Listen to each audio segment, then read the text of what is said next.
I call upon Placido Domingo to join President Gandry and me at the podium.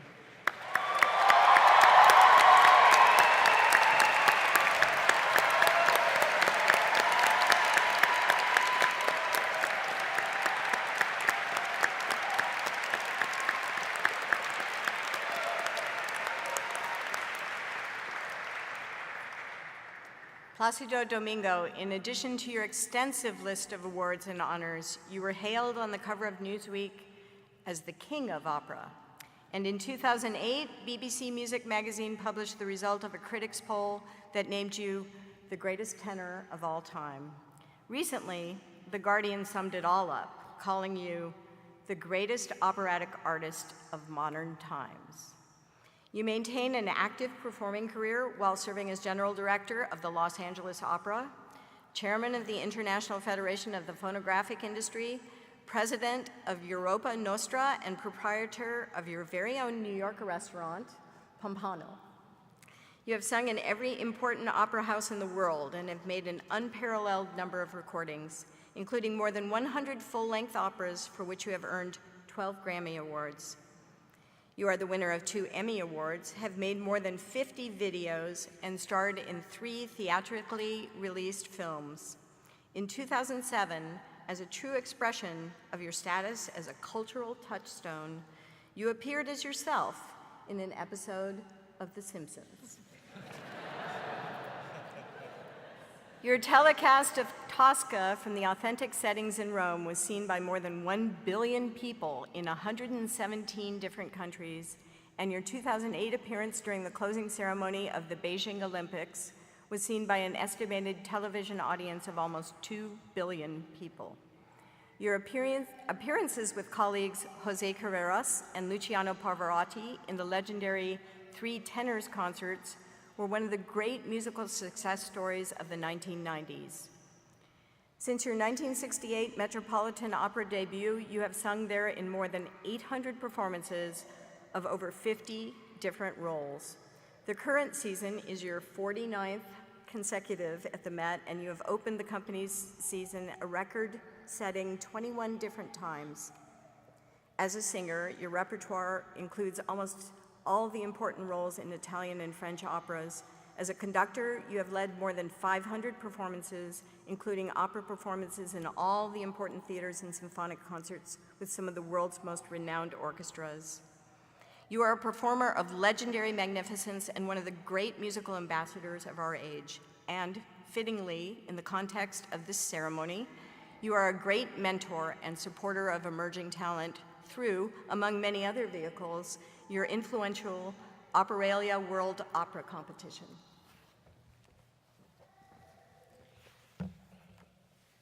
Placido Domingo, in recognition of your astonishing list of achievements as a musical artist, impresario, and ambassador, and your well-deserved status as what The Guardian calls the greatest operatic artist of modern times, and with the authority vested in me by the Board of Trustees of Manhattan School of Music and by the Board of Regents of the State of New York, it is my distinct honor to confer upon you the degree of Doctor of Musical Arts, honoris causa. Congratulations, Dr. Domingo.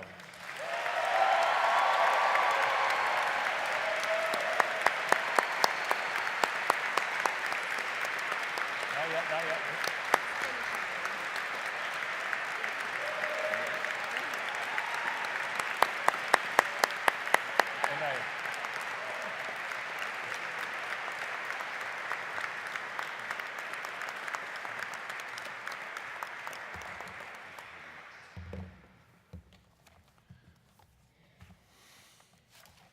It's very emotional, especially when you have been around so many years and you see so many future artists in front of you.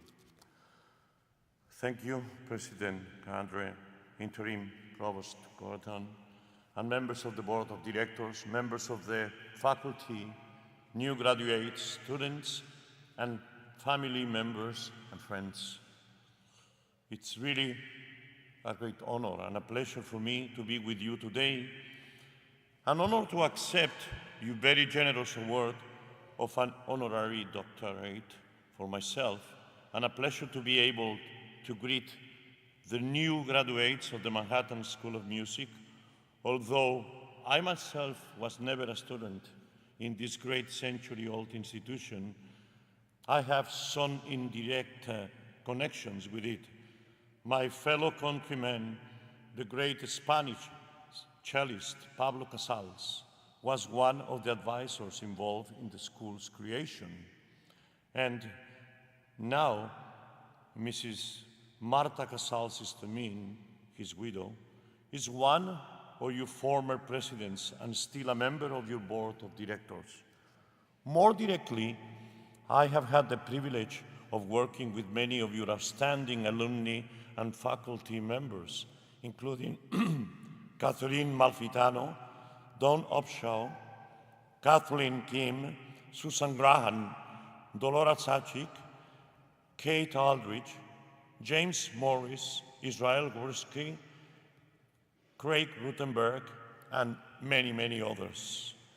Seeing your current students and new graduates here today makes me think back to the late 50s when I was a student at the Conservatorio Nacional in Mexico City, where my family had moved from Spain when I was 8 years old.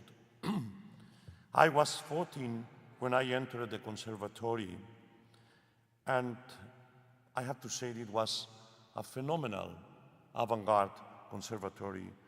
About their teachers, they were composers Carlos Chavez, the Halfter brothers, Blas Galindo, and Pablo Moncayo. And I especially remember observing the conducting classes of the great Russian conductor Igor Markevich. With my friend and classmate Eduardo Mata, who became a well-known conductor. He was the conductor of the Dallas Symphony. Unfortunately, he died prematurely, but we were companions at the conservatory.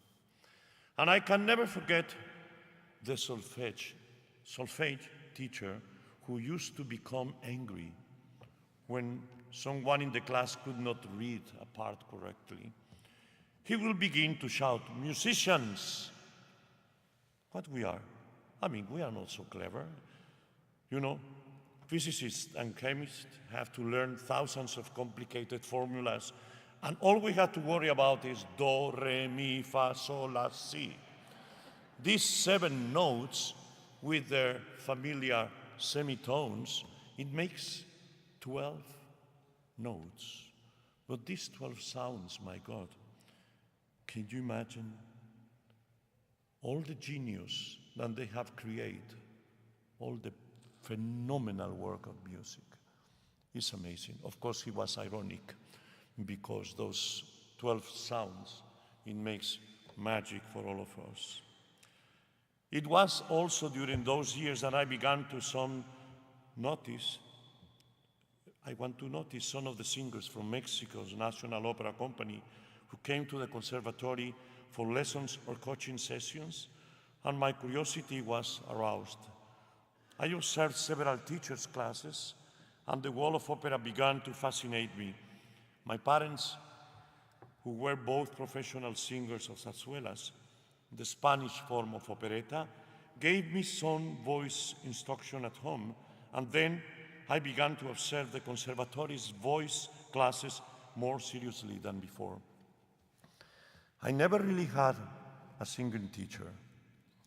I remember that once I was playing piano and I started singing, and I see my mother crying. And I said, "What's the matter, man?" I said, "You have a voice." So she was the first one, of course. Both my parents, they gave me some lessons. But I have one teacher, the Chilean opera singer, Carlo Morelli. He was the brother of another great Otello of his times, Renato Zanelli, both great opera singers. He was helping me, but he was more than vocally a great teacher for interpretation. And it was Morelli's class that I sang a high B flat for the first time. And by chance, it happened on the day that the president of Mexico in those days visited the conservatory. He came to our class and I sang in the quartet from La Boheme. I was so pleased with my new B flats that years later, another classmate who happens to be my wife, Marta, who is here with us today, told me that I have been screaming my head off in front of the president, and all because I was so proud of myself. I have to say that later on we have a companion, a baritone from Mexico, Franco Iglesias, which shows Marta and me when we were in Israel for 2.5 years, the support of the voice. I mean, the voice, it's not, you have voice, but if you don't support, you cannot sing. So thanks to him, we really learned what was singing about. But that's an ancient history. And I have been extremely lucky to have a long and fulfilling career. And I hope that 50 or 60 years from now, many of you who are graduating today will be able to look back on wonderful lives dedicated to music. Even more important, I hope that all of you, regardless of where your careers take you, will continue to love music and to be grateful for the knowledge and understanding of it that you have acquired here. Everything that you are learning now will be with you all your life. But do you realize how privileged we musicians are? We love what we are doing, and we get so much pleasure and satisfaction by doing exactly what we love. At the same time, we can make happy so many, many people.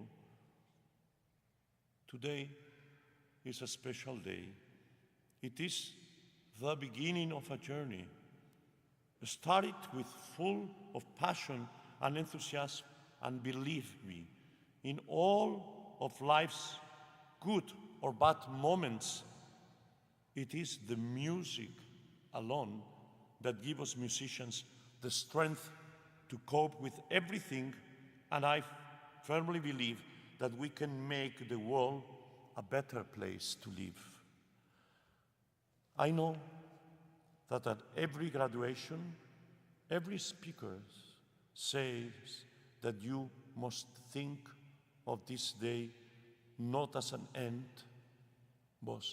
but as a beginning. And it is true. Here I am, the grandfather of 8 grandchildren, including one great daughter, still learning and singing new roles, still learning and conducting new scores. Now, it is your turn to go out into the world, never stop studying, and to discover great music all your lives. Thank you very much, and congratulations.